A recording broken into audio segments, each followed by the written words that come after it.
कैसे हो दोस्तों। मैं मोहम्मद नईम शेख। तो मैं बताना चाहता हूँ मेरे हाथ में ये चेक है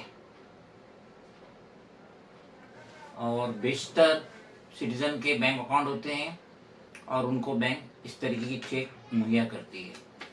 लेकिन बज़ाहिर ये चेक है, लेकिन दूसरी ज़बान में इसे आइटम बम कहा जाता है। अब आप पूछेंगे कि ये चेक आइटम बम कैसा बन गया। तो कहने का मफहूम ये है कि लोगों को एक दिलचस्पी होती है, किसी भी उठा के चेक दे देते हैं, पीडीसी दे देते हैं, विदाउट डेट की चेक दे देते हैं, विदाउट अमाउंट भरे चेक दे देते हैं। गोया वो चेक को मजाक समझते हैं और इस तरीके की चेक दे देते हैं, भले ही श्योरिटी के तौर पे दे रहे हैं, लोन लिए हैं, कुछ भी हो, या बाइक वगैरह लेते हैं ना इंस्टॉलमेंट पे, लोन पे, तो फाइनेंस कंपनी, बैंक अगर 1 लाख की बाइक है तो 40,000 तो आपसे ले ही लेती है और बाकी का जो 60,000 है आप ईएमआई के तहत भरते हैं। और बाज़ का तो सिक्योरिटी पर्पज़ के लिए 2-3 चेक ले लेती है जिसके अंदर ना डेट होती है ना अमाउंट होता है, अलबत्ता आपकी साइन होती है। तो कहने का मफहूम ये है कि जस्ट नाउ मेरी नज़रों से टाइम्स ऑफ इंडिया का एक आर्टिकल गुजरा डेटेड 24 जनवरी थर्सडे 2024, जो ये है, जिसमें बताया गया है कि city court sentences Ram Gopal Verma to 3 months jail in 2018 check bound case, issues non-bailable warrant for him for execution of sentence।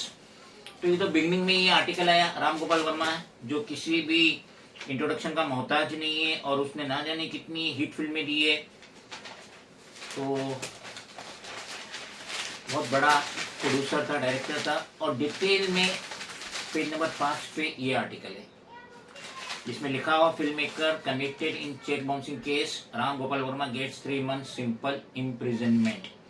3 महीने की सिंपल इम्प्रिजनमेंट, जो 2018 का चेक बाउंसिंग का केस था। तो कहने का मफहूम ये है कि ये जो चेक्स है, चेक बुक पे भी लिखा रहता है कि इसे आप सेफ्टी जगह रखिए, लॉकर में रखिए, कहीं भी ऐसी जगह मत रखिए कि कोई दूसरों को ये इजीली अवेलेबल हो जाए। अभी आप कहेंगे कि मेरी उसमें साइन नहीं है, वो बात अलग है। चेक तो आपके नाम पे है, नाम भी आता है चेक बुक पे, तो साइन है नहीं, उससे लेना देना नहीं, डेट है नहीं, उससे लेना देना नहीं, अमाउंट लिखे नहीं लिखे, उससे लेना देना नहीं। लेकिन चेक अगर आपकी किसी के हाथ में आ गई तो वो इसे मिसयूज कर सकता है, चेक बाउंस करा के 138 नेगोशिएबल इंस्ट्रूमेंट एक्ट के तहत आप पे केस कर सकता है। सिविल मैटर है, कोर्ट में जाएगा, पुलिस में नहीं जाएगा, क्रिमिनल मैटर नहीं है।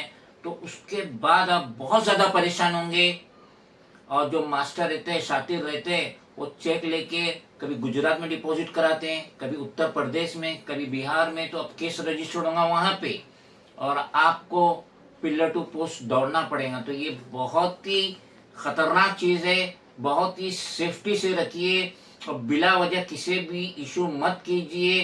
देख लीजिए राम गोपाल वर्मा इतना बड़ा प्रोड्यूसर डायरेक्टर, ना जाने कितनी फिल्में बनाया, और 2018 में जो चेक बाउंसिंग का मैटर था, 3 महीने की उसकी सजा भी भले सिंपल सजा, लेकिन सजा हो गई है। नॉन बेलेबल वारंट भी इशू हुआ है। तो हम सिटीजन को चेक्स को मजाक में नहीं लेना चाहिए, बिला वजह किसी नहीं दे देना चाहिए। सिक्योरिटी पर्पज के लिए, किसी भी पर्पज के लिए, या डेट नहीं लिखे या अमाउंट नहीं लिखे और साइन करके दे दिए, तो ये समझ लीजिए कि आने वाले दौर में आपको तकलीफात का सामना यकीनन करना पड़ेगा।